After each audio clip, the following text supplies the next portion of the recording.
اللہ تعالیٰ کو یاد کرنا خوبصورت ترین کاموں میں سے ایک کام ہے، بہترین عبادات میں سے ایک عبادت ہے۔ قرآن پاک میں اللہ تعالیٰ اس کے بارے میں فرماتے ہیں وَلَذِكْرُ اللَّهِ أَكْبَرُ، اور اللہ کا ذکر بہت بڑا کام ہے، بہت اچھا کام ہے۔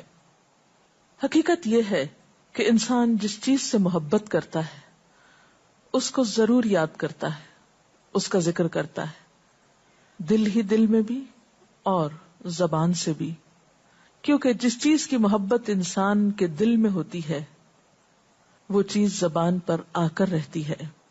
یہ ہو نہیں سکتا کہ ہم اللہ تعالیٰ سے محبت کرتے ہوں، دل میں اس کو یاد کرتے ہوں، پھر زبان سے اس کا ذکر کرنا بھول جائیں۔ ذکر الہی تو بندہ مومن کی زندگی میں غیر محسوس طریقے سے شامل ہو جاتا ہے، اس کی اس طرح عادت ہو جاتی ہے کہ انسان اٹھتے بیٹھتے چلتے پھرتے تنہائی میں سب کے بیچ میں بیٹھ کر اپنے رب کو یاد کرتا رہتا ہے، دل ہی دل میں یا زیر لب وہ اپنے رب کو کسی حال میں بھی نہیں بھولتا۔ اور بھولے بھی کیوں؟ اس لیے کہ اس کی ذات پر رب کے احسانات ہر ایک سے بڑھ کر ہیں، اس کی نگاہیں ہر طرف رب کے کمالات دیکھتی ہیں، وہ ہر طرف رب کی نعمتوں کو دیکھ کر سرشار ہوتا رہتا ہے۔ وہ جس طرف بھی نظر اٹھاتا ہے وہیں اس کو رب کی قدرت اور تخلیق نظر آتی ہے، اپنے سامنے، دائیں بائیں، اوپر نیچے، ہر طرف زمین آسمان، جو کچھ بھی بنا ہوا ہے، جو کچھ بھی پھیلا ہوا ہے، وہ سب اس کے رب کا بنایا ہوا ہے۔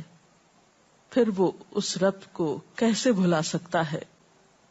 قرآن پاک میں اہل ایمان کو ذکر کرنے کی تلقین کی گئی ہے۔ اللہ سبحانہ و تعالیٰ فرماتے ہیں فَاذْكُرُونِي أَذْكُرْكُمْ، تم مجھے یاد کرو، تم میرا ذکر کرو، میں تمہیں یاد کروں گا۔ ایک اور جگہ پر فرمایا وَاذْكُرْ رَبَّكَ فِي نَفْسِكَ تَضَرُّعًا وَخِيفَةً وَدُونَ الْجَهْرِ مِنَ الْقَوْلِ بِالْغُدُوِّ وَالْآصَالِ وَلَا تَكُن مِّنَ الْغَافِلِينَ، اور اپنے پروردگار کو دل ہی دل میں عاجزی اور خوف کے ساتھ اور آہستہ آواز سے صبح و شام یاد کرتے رہو، اور دیکھنا غافل نہ ہونا، یعنی رب کی یاد سے کبھی بھی غفلت اختیار نہ کرنا۔ ایک اور جگہ پر فرمایا وَاذْكُرُوا اللَّهَ كَثِيرًا لَعَلَّكُمْ تُفْلِحُونَ، اور اللہ کا ذکر کرو کثرت کے ساتھ، بہت زیادہ۔ کیوں؟ لَعَلَّكُمْ تُفْلِحُونَ، تاکہ تم فلاح پاؤ، کامیاب ہو جاؤ۔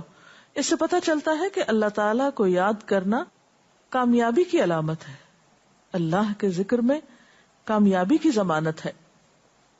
مومن مردوں اور عورتوں کی صفت قرآن پاک میں یہی بیان کی گئی ہے کہ وہ بہت زیادہ اللہ کا ذکر کرنے والے ہوتے ہیں۔ سورۃ الاحزاب میں آتا ہے وَالذَّاكِرِينَ اللَّهَ كَثِيرًا وَالذَّاكِرَاتِ، اور اللہ کا ذکر کرنے والے مرد اور اللہ کا ذکر کرنے والی عورتیں جو کثرت سے اللہ کا ذکر کرتی ہیں۔ کثیرن اعد اللہ لہم مغفرۃ واجرا عظیما، اللہ نے ان کے لیے بخشش اور بہت بڑے اجر کا وعدہ کر رکھا ہے۔ اور پھر یہ کہ ذکر کرنے کے لیے کوئی خاص وقت مقرر نہیں، انسان ہر حال میں ذکر کر سکتا ہے، ہر وقت میں ذکر کر سکتا ہے۔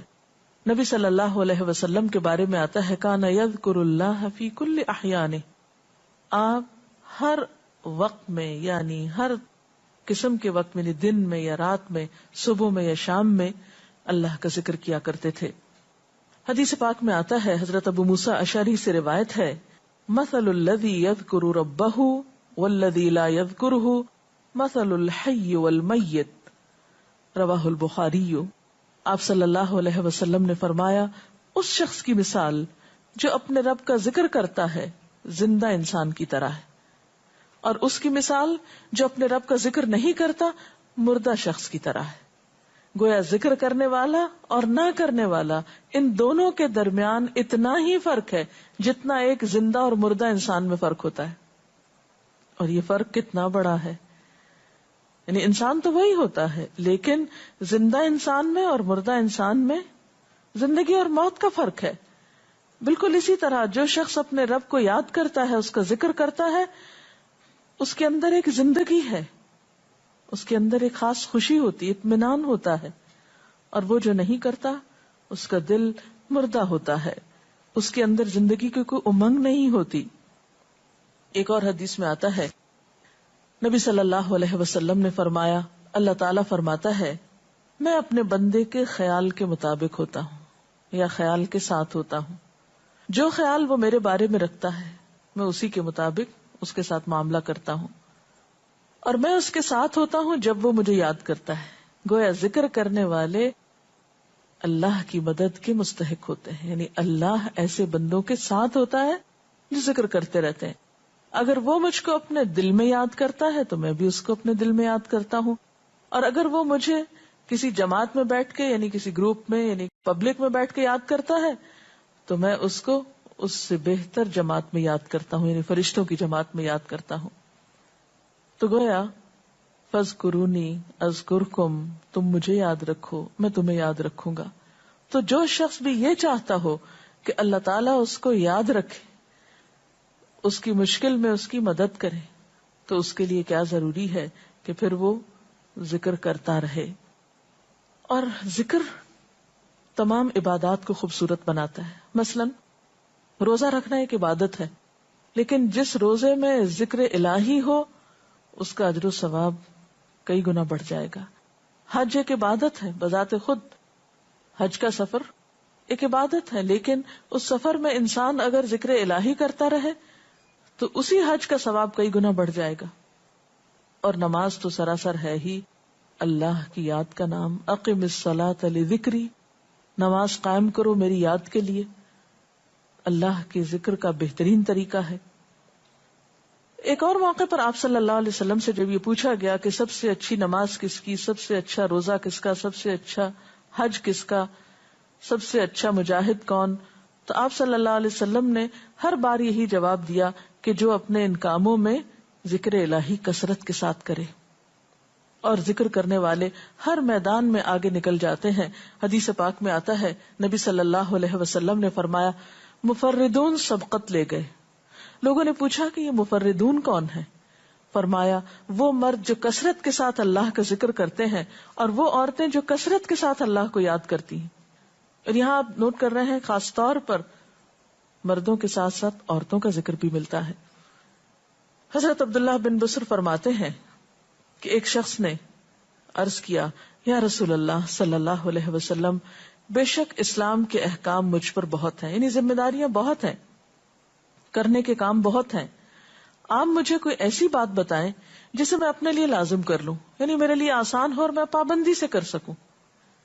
تو آپ صلی اللہ علیہ وسلم نے فرمایا لا یزال لسانک رطبا من ذکر اللہ، کہ ایک چیز پابندی سے پکڑ لو، اور وہ کیا کہ تیری زبان ہمیشہ اللہ کے ذکر سے تر رہے، ہر دم اللہ کو یاد کرتے رہو. اور یہ حقیقت ہے کہ انسان کوئی بھی کام کر رہا ہو، مثلا خواتین کھانا پکا رہی ہیں، گھر صاف کر رہی ہیں، واک کر رہی ہیں، کوئی بھی کام کر رہی ہیں اس طرح کا، تو اس میں ساتھ ساتھ اللہ کی یاد کرتی رہیں. سبحان اللہ، الحمدللہ، اللہ اکبر، استغفر اللہ، لا الہ الا اللہ، ان اذکار کا ورد کرتے رہیں، تو اس میں کام بھی ہوتا رہے گا اور اس کے ساتھ ساتھ اللہ کی یاد بھی ہوتی رہے گی. خصوصی طور پر 2 کلمات ایسے ہیں جن کے بارے میں بہترین اجر کی خوشخبری سنائی گئی. آپ صلی اللہ علیہ وسلم نے فرمایا کلمتان، 2 کلمات ایسے ہیں خفیفتان علی اللسان، جو زبان پہ بہت ہلکے ہیں، یعنی پڑھنے میں کچھ مشکل نہیں. ثقیلتان فی المیزان، میزان میں بہت بھاری ہیں. حبیبتان الی الرحمن، رحمان کو بہت محبوب ہیں، اور وہ کیا ہیں؟ سبحان اللہ و بحمدہ، سبحان اللہ العظیم. چلتے پھرتے، اٹھتے بیٹھتے، کام کاج کرتے، تسبیح پڑھتے رہنا، ذکر کرتے رہنا انسان کے دل کو جہاں اطمینان بخشتا ہے وہاں اس کے کام کو آسان بھی کر دیتا ہے، اور اللہ کی مدد بھی ساتھ ہوتی ہے. اور قرآن پاک میں ایسے لوگوں کے لیے خوشخبری ہے، الا بذکر اللہ تطمئن القلوب، سنو اللہ کے ذکر سے دلوں کو اطمینان ہوتا ہے. اور ویسے بھی میزان میں بہت بھاری نیکی ہے. ایک حدیث میں آتا ہے کہ رسول اللہ صلی اللہ علیہ وسلم نے لوگوں سے پوچھا کیا میں تمہیں نہ بتاؤں کہ تمہارے اعمال میں سب سے اچھا عمل، سب سے پاکیزہ اور تمہارے درجات کو سب سے زیادہ بڑھانے والا، اور جو تمہارے لیے سونے چاندی کے خرچ کرنے سے زیادہ بہتر ہو، اور اس سے بھی بہتر ہو کہ تم اپنے دشمنوں سے ملو، ان کی گردنیں تم مارو اور وہ تمہاری گردنیں مارے، تو کیا ایسا عمل نہ تمہیں بتاؤں؟ صحابہ نے عرض کیا، ضرور یا رسول اللہ صلی اللہ علیہ وسلم، ہمیں ایسا عمل بتائیے. تو آپ نے فرمایا وہ اللہ کا ذکر ہے، یعنی تمام اعمال میں وہ سبقت لے جاتا ہے. اسی طرح ایک اور حدیث میں ہے، رسول اللہ صلی اللہ علیہ وسلم نے فرمایا کہ جب بھی کچھ لوگ بیٹھتے ہیں اور وہ اللہ کا ذکر کرتے ہیں، کسی مجلس میں اکٹھے ہو کر بیٹھتے ہیں، تو اللہ کی رحمت ان کو ڈھانپ لیتی، ان پر سکینت نازل ہوتی ہے. اللہ تعالیٰ ان کا اپنے ہاں ذکر کرتے ہیں. گویا اکیلے بھی ذکر کیا جا سکتا ہے اور کسی مجلس میں اکٹھے بیٹھ کر بھی. پھر اسی طرح صبح و شام بھی، جیسا کہ قرآن پاک میں آتا ہے، وَسَبِّحْ بِحَمْدِ رَبِّكَ قَبْلَ طُلُوعِ الشَّمْسِ وَقَبْلَ غُرُوبِهَا، اپنے رب کی تسبیح بیان کرو سورج نکلنے سے پہلے اور اس کے غروب ہونے سے پہلے. ایک اور جگہ پر آتا ہے وَسَبِّحْ بِحَمْدِ رَبِّكَ بِالْعَشِيِّ وَالْإِبْكَارِ، اپنے رب کی حمد و ثنا بیان کرو عشی کے وقت یعنی عصر کے وقت، والابکار اور صبح کے وقت. عشی کا لفظ جو ہے یہ زوال شمس سے غروب شمس کے درمیانی وقت کو کہتے ہیں. پھر اسی طرح انبیاء علیہ السلام کے بارے میں ہم دیکھتے ہیں، حضرت داؤد علیہ السلام بہت خوبصورت آواز سے، بہت خوبصورت انداز میں اللہ تعالیٰ کا